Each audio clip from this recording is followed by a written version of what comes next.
Giant pyramid found under 2,000 feet of ice. Super culturally sensitive team turn up and totally loot the place. Q-invisible space hunters versus illegal alien parasites.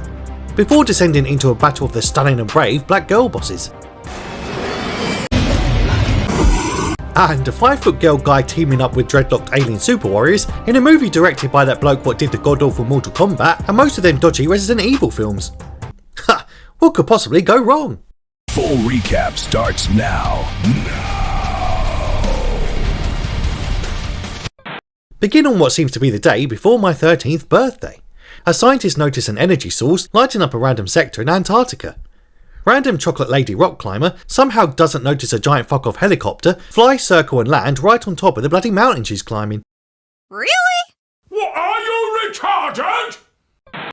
Turns out her name's Lexa Woods, an expert guide who's been recruited by some corporate tech billionaire called Charles Wayland to lead a bunch of other field experts to check out said sector in the frozen arse end of nowhere. Because there's apparently an entire giant pyramid 2,000 feet below the ice, and he wants to go explore it right fuckity now.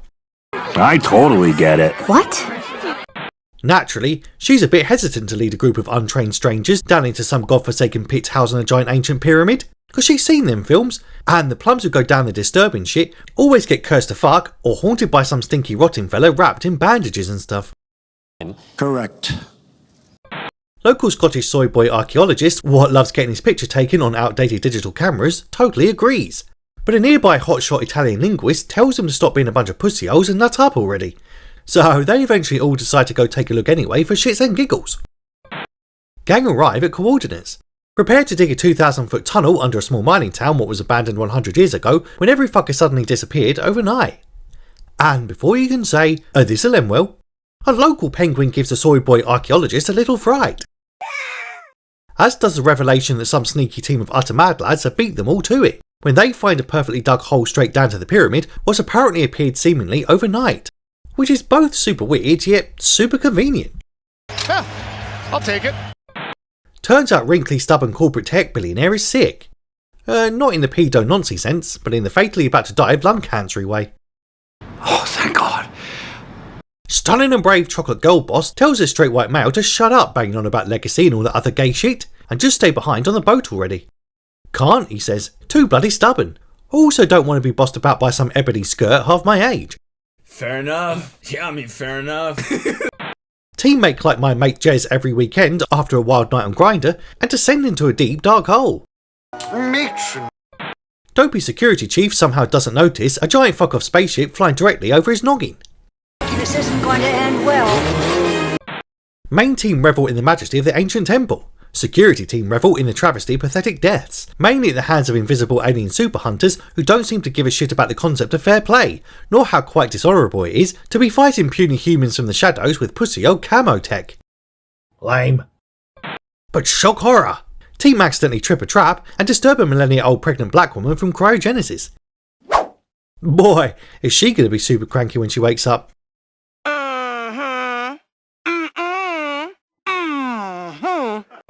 Linguists bemused as to why the pyramid contains cultural influences from 3 totally separate societies: Egyptian, Aztec, Cambodians. Also as to why there's a warning on the front of the room called Sacrificial Chamber stating that only the chosen ones may enter. And before you can say, and now this will definitely end well, they find a bunch of skeletons with their chests blown out and who apparently let it all happen willingly as sacrifices.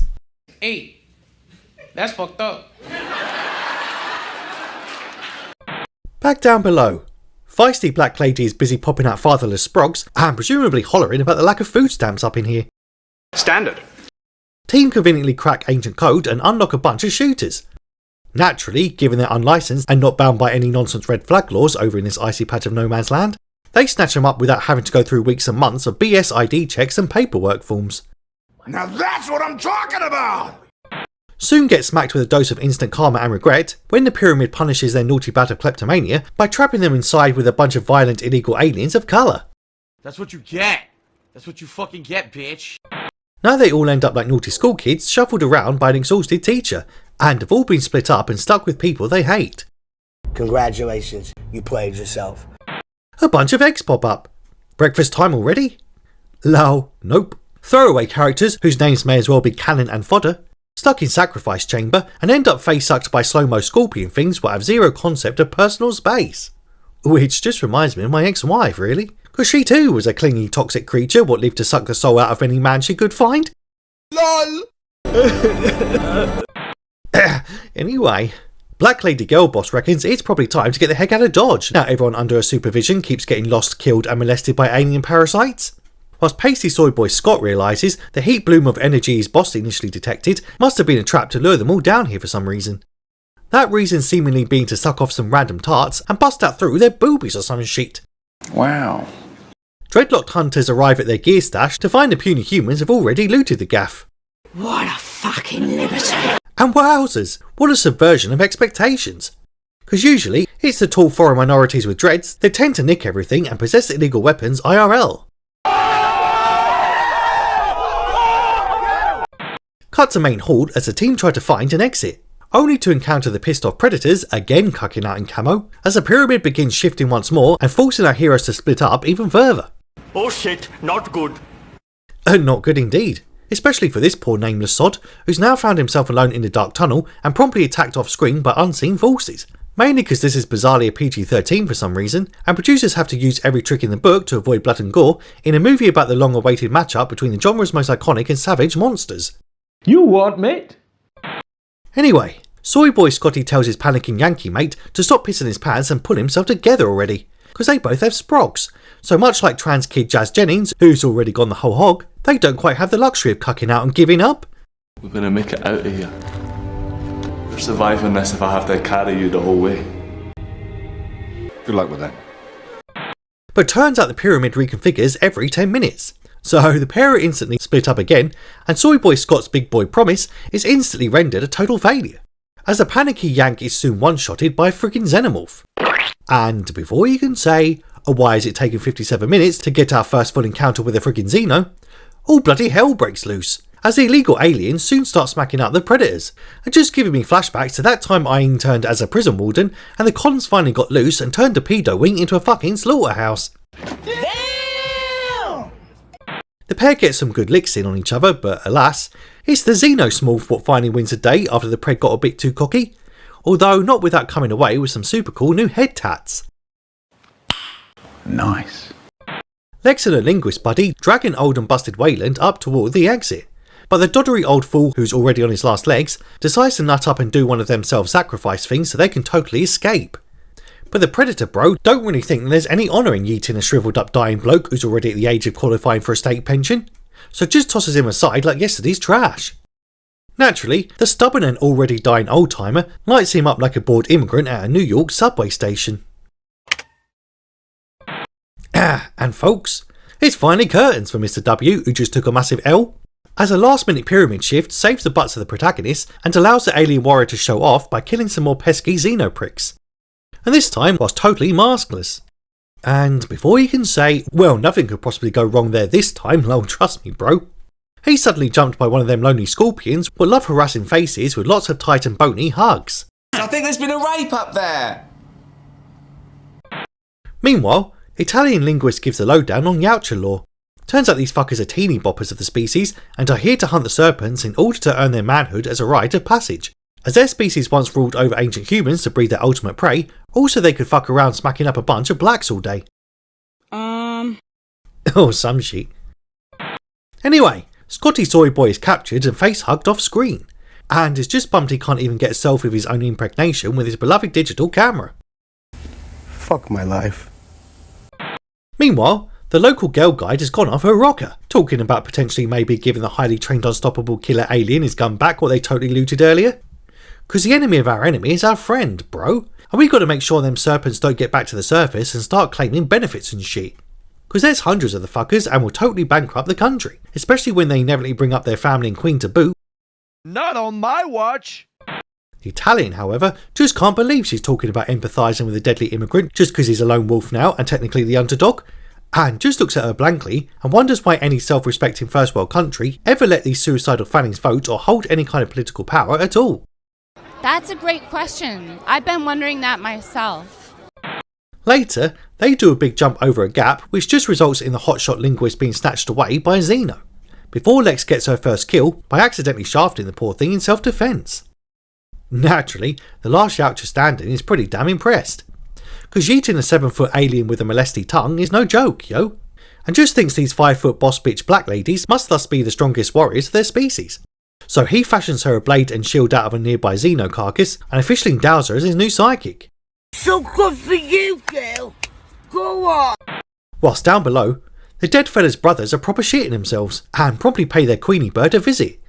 Oi mum, you ain't gonna believe this, Gil. That fine ass human female with a chocolatey skin has only gone and done a trucy team-up with our sworn enemy with the silly hair. What do, yo?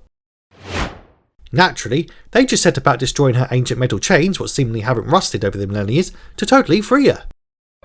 Lex finds Soy Boy Scotty dead in the nest and then has to do a hate crime and yeet a pregnant man before he potentially does something violent. Based AF. So they chuck a fat ass bomb in said nest and promptly get the hair cannon dodge, soon blasting up to the surface and facing off with the newly freed Queen. Well, after stopping to do a little face painting first at least. And the feisty no-nonsense black lady girl boss just can't believe there's another feisty no-nonsense black lady girl boss in this flick, and reckons this ice sheet, what stretches out for hundreds of miles, simply ain't big enough for the both of them.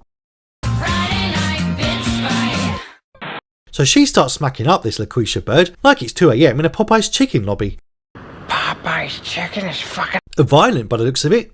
It was just out of control. You know, that was the first thing that went through my head. Like, And it looks like it's curtains for the independent boss babe what don't need no man, but certainly does need a 7-foot interstellar warrior to save her from a massive black conehead beast from hell. Alas, he's soon killed in the act as she ties its chain to a water tank and promptly sends it for a deep sleep with the fishies. That's right, you go be a ratchet ass cranky hoe with dozens of kids but no baby daddies somewhere else, bish. Anyway, end with Predator found retrieving his body and giving Lexi a ceremonial spear in recognition of her new warrior status and badass scar tattoo. Yet not giving her a ride back to civilization and seemingly just leaving her stranded in freaking Antarctica. Whilst the final shots show why you should never ever opt for an open casket at funerals for your loved ones.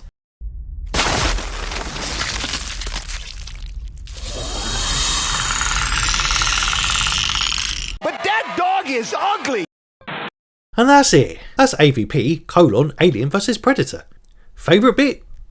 Well, aside from the teenage predator doing so well at proving his worth of manhood that he smashed up the ancient temple they used for over 1,000 years to hunt their favourite prey and then totally died despite a 5-foot human somehow outliving him, was a rando Frenchie with a lesbo haircut telling Lexi why she's bringing a gat along on a seemingly peaceful archaeological expedition.